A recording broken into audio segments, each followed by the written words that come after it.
Hello friends, मैं हूं आपका एक्सेल दोस्त अब्बास हैदर जैदी और आप देख रहे हैं मेरा यूट्यूब चैनल जिसका नाम है एजल एक्सेल लर्निंग एक्सेल दोस्त ऑन यूट्यूब।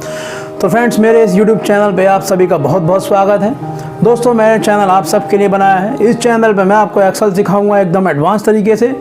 किस तरीके से एक्सेल में ट्रिक्स के ज़रिए से काम किया जाता है वो सब मैं आपको बताऊंगा। फ्रेंड्स, दोस्तों मेरे चैनल के साथ जुड़े रहिए, आपको इसमें बहुत कुछ सीखने को मिलेगा।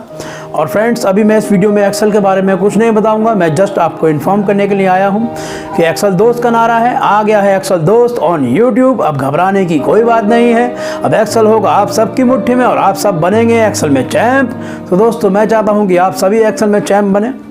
तो फ्रेंड्स, अभी के लिए बस इतना ही। मैं अपनी अगली वीडियो बहुत जल्दी अपलोड करूंगा जिसमें मैं आपको बताऊंगा एक्सेल की कुछ ट्रिक्स के बारे में। तो फ्रेंड्स, मेरी वीडियो बहुत ज़्यादा लंबी नहीं होंगी, मेरी वीडियो छोटी छोटी होंगी। मैं चाहता हूं कि छोटी वीडियो में आपको बड़ा धमाका देखने को मिले, बिकॉज बड़ी वीडियो में लोग ज़्यादा इंटरेस्टेड नहीं होते हैं, बट जिनको सीखना होता है वो लोग देखते भी हैं बड़ी वीडियोस। बट मैं छोटी वीडियो लेकर आऊँगा, आपको छोटी वीडियो में ही बड़ा धमाका देखने को मिलेगा। तो फ्रेंड्स, अभी के लिए बस इतना ही। और अगर आपको मेरी वीडियो पसंद आई हो तो प्लीज़ इसको लाइक कीजिएगा, शेयर कीजिएगा एंड सब्सक्राइब कीजिएगा। और प्लीज़ बेल आइकन को जरूर प्रेस कीजिएगा। बेल आइकन को प्रेस करने से क्या फ़ायदा होगा, मेरे आने वाले वीडियोस के सभी नोटिफिकेशंस आपको आसानी से मिल जाएंगे और आप लोग मेरी वीडियो ईजिली देख पाएंगे। तो दोस्तों, मिलते हैं अपनी अगली वीडियो में, तब तक के लिए अलविदा, बाय बाय एंड खुदा हाफिज़। थैंक्स फॉर वॉचिंग एजल एक्सेल लर्निंग एक्सेल दोस्त ऑन यूट्यूब।